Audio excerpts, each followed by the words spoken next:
Hello,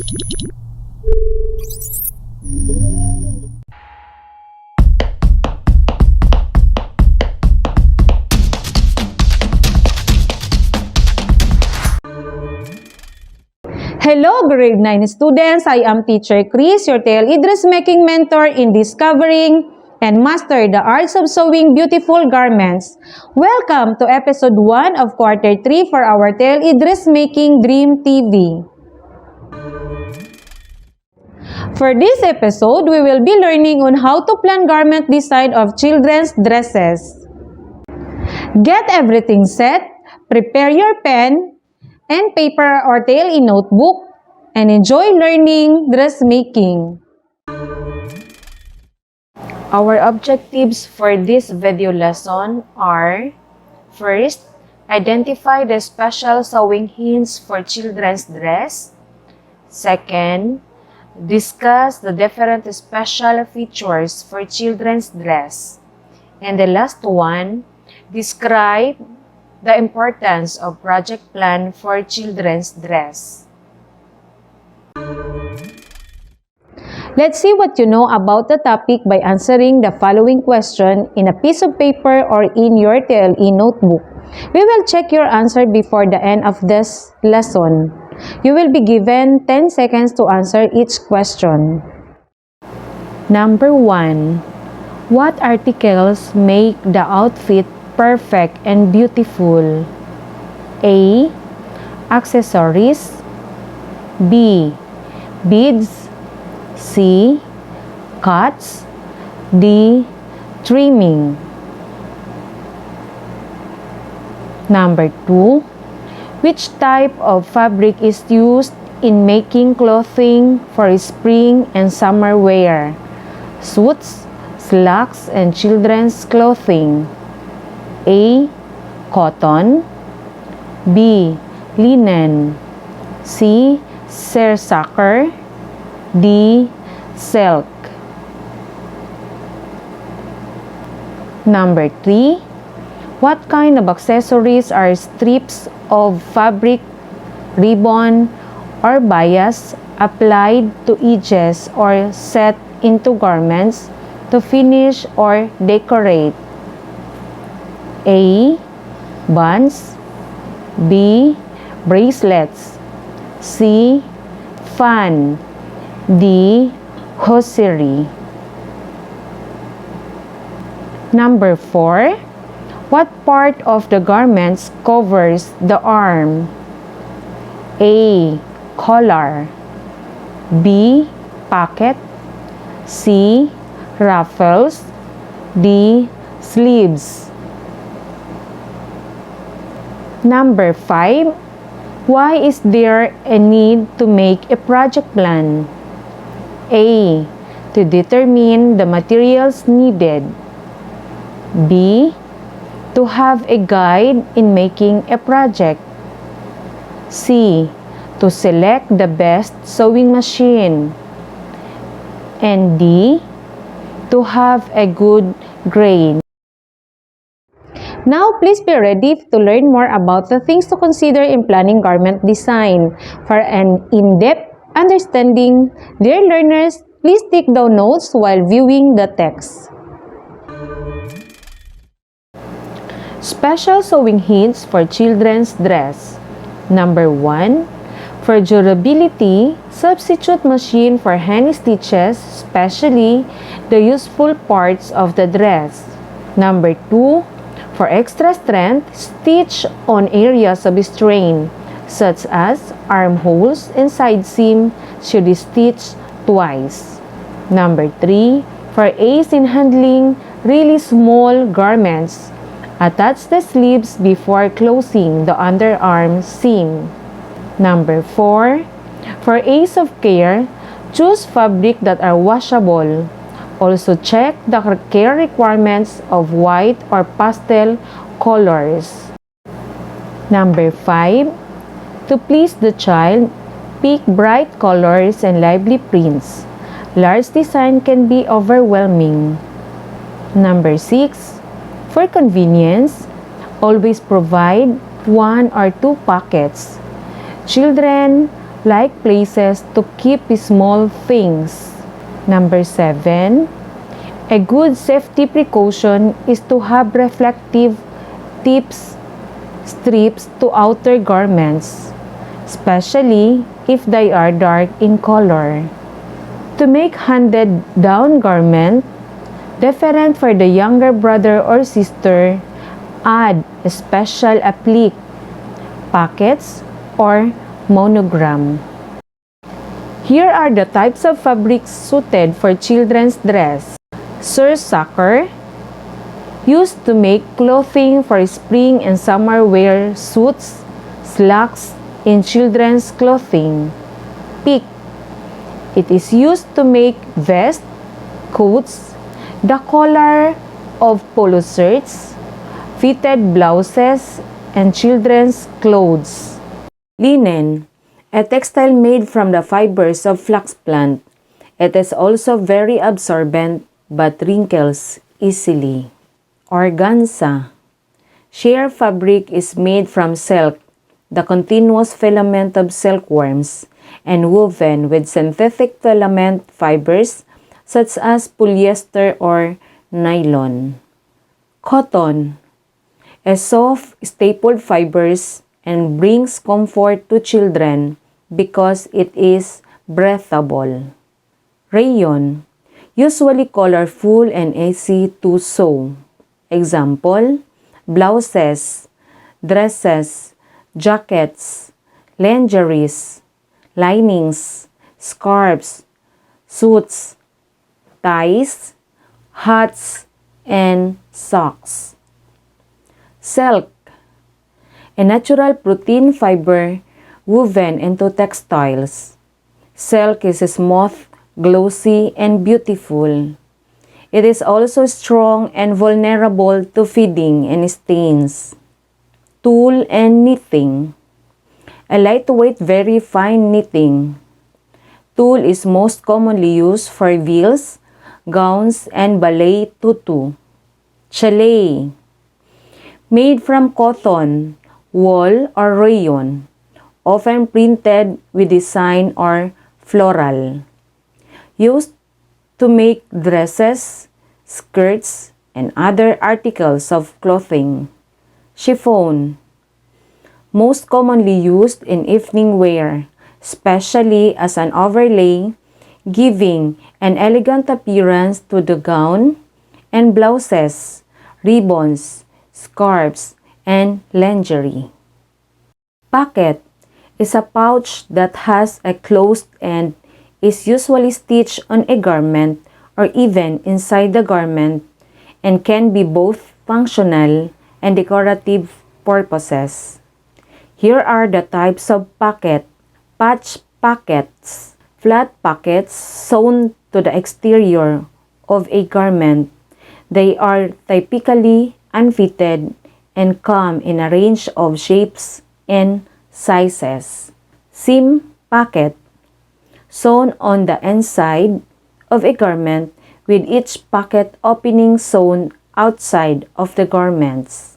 Welt pocket, small, flat pocket that is commonly used on the exterior and interior breast on a man's suit jackets, back of men's trousers, and men's suit jacket.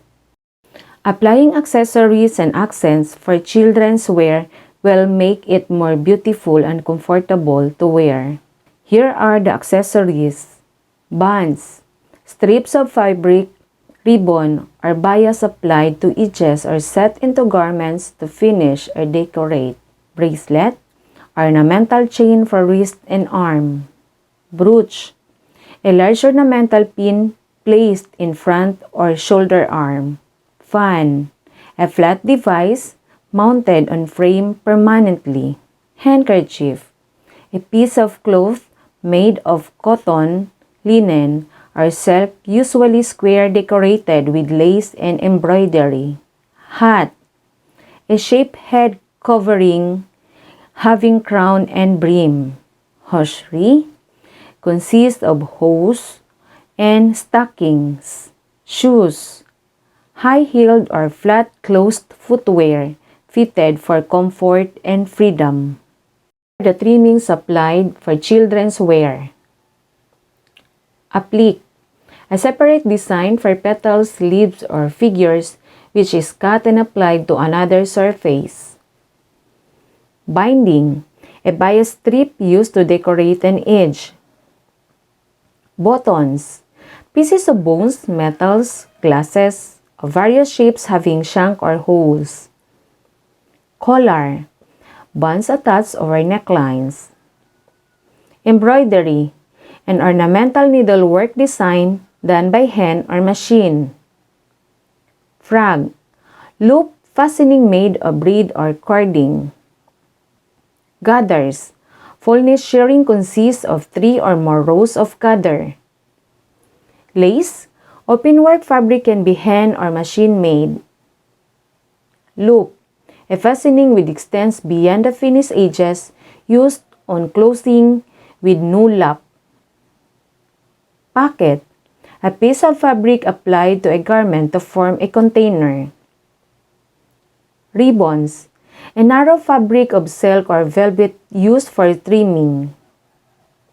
Rickrack, a flat woven zigzag braid in mercerized cotton or rayon. Ruffles, strips of cloth gathered together or pleated as trimming to finish edges. Scallop, an edge finish made up of a series of semicircles. Sleeves are part of the garments that covers the arm. It may be worn short or long. The types of sleeves are kimono, type of sleeves cut together with the bodice. There is no seam joining at the armhole. Set-in sleeves, the foundation of all types of sleeves and usually cut to fit the armhole to desired length. Butterfly sleeves, a type of sleeve that flares out over shoulder, resembling like wings of the butterfly. Bell sleeves, fitted at the shoulder and slightly tapers out like a bell of the bottom. Can be worn short or long in length. Raglan, pattern or cut that extends to the shoulder-neck junction and cancels the armhole seams. Angel sleeves, gathered or plain at the shoulder tip and tapers down to the arm. Puff sleeves, comes in 3 variations. A. Fall of the top and bottom. B. Fall at the top fitted at the bottom. C. Fitted at the top, fall at the bottom. Skirt is a part of the garment worn around the waist. The types of skirts are bubble skirt, gathered at the waist and provided with lining to hold the hem and gathered inward the hem ends to have a full effect. A-line skirt. This is the basic skirt that has been customized to a great extent with a slight flare having rough shape of a capital letter A. It fits at the waist while slightly touching hips and thigh. It is broader at the hem. Chubby skirt. Simply the longer version of the pencil skirts. Chubby skirts fit at the hip and taper at the hem. Shared or gathered skirt. Cut straight fabric gathered to fit the waistline of the wearer. Culottes. It is a combination of short and skirts, usually loose at the bottom. Pencil skirts. Huge to the body, from the waist to just above the knee. This skirt come in stretch materials and with a back slit at times. Flared, balloon, or semi-balloon skirts. Flared skirts are A-line skirts but they have extra flare, which beautify covers the fat over hips and thighs. Pleated skirts. The flare of this skirt is reduced by pleats and it fits the waist. Peplum skirt. Skirt cut fitted from the waist to hip 1 or hip 2, then combined with flare or pleated fabrics below to give fullness from hip down. Tailored skirt. Tailored with 2 or 3 layers of gathers of graduated width. Collar is a part of shirt, dress, coat, or blouse that fastens around or frames the neck. Classification of collars: standing or stand up, fitting up around the neck and not lying on the shoulders. Turnover: standing around the neck and then folded or rolled over. Flat or falling, lying flat on the shoulders. The types of collars are sailor collar.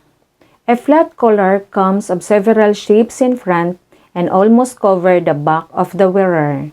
Peter Pan collar.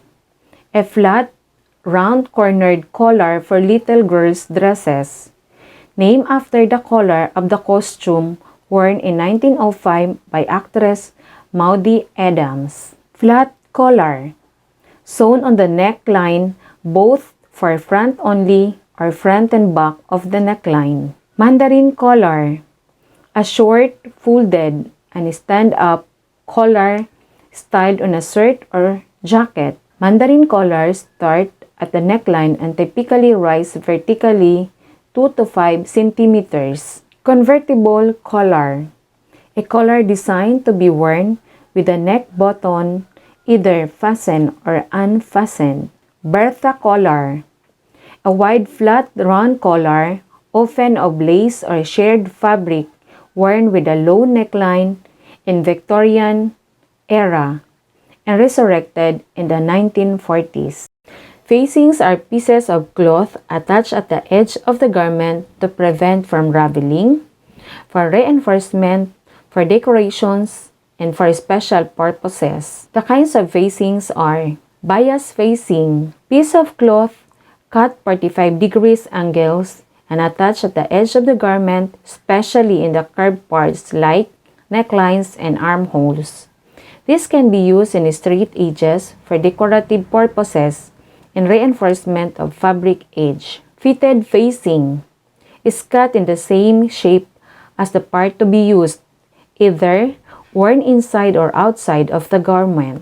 Straight facing is specifically cut for straight edges for a smoother result. Project plan for children's wear. In every task or project you go through, it should be accompanied with a project plan.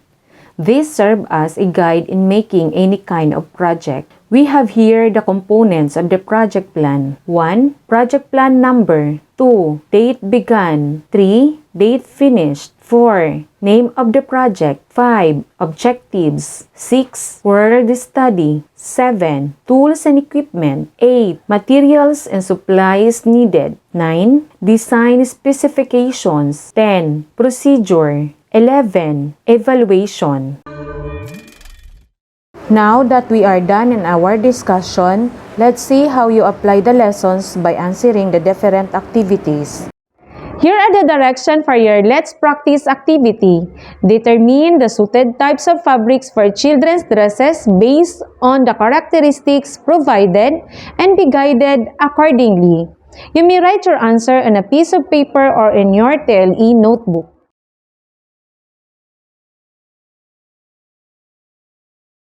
The answers for this activity are: number 1, cotton. Number 2, linen. Number 3, chiffon. Number 4, silk.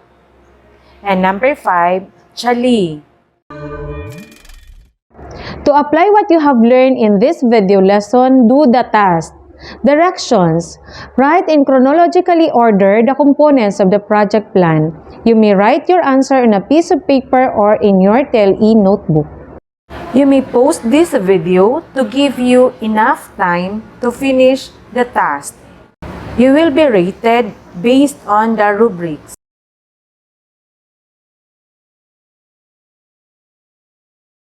Here are the chronological order of the components of the project plan. Number 1, project plan number. Number 2, date began. Number 3, date finish. Number 4, name of project. Number 5, objective. Number 6, word study. Number 7, tools and materials. Number 8, materials and supplies. Number 9, design specification. Number 10, procedure. And number 11, evaluation. I believe you are done. Good job! Let's sum up this video lesson by analyzing the description in column A to their corresponding terms in column B. You may write your answer on a piece of paper or in your TLE notebook. The answers for this activity are number 1, letter D, number 2, letter A, number 3, letter B, number 4, letter E, and number 5 is letter C. I am hoping you got a perfect score this time as you have already gained knowledge about our lesson. Before we end this episode, let's assess how much you have improved. Number 1. What articles make the outfit perfect and beautiful? A. Accessories. B. Beads. C. Cuts.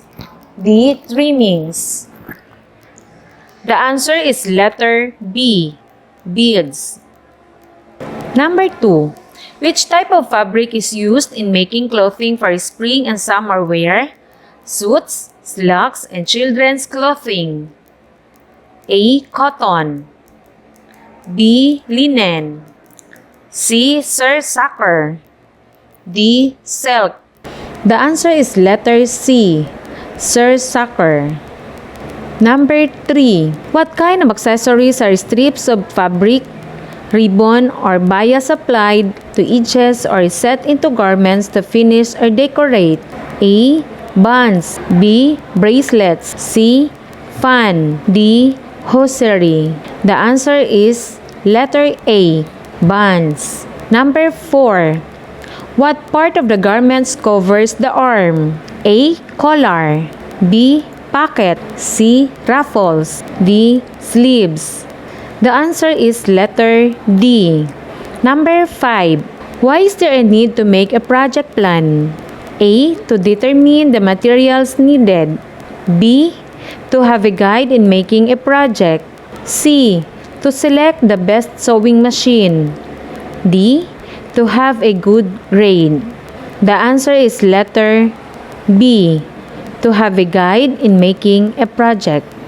I am hoping you got a perfect score this time as you have already gained knowledge about our lesson.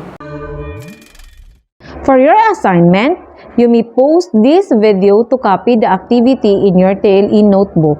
Direction: identify the accessories of trimming used in children's dresses inside the box. Write it correspondingly on the box provided. That's the end of our video lesson on planning garment for children's wear. Once again, I am Teacher Chris. See you on the next episode of TLE Dressmaking Dream TV.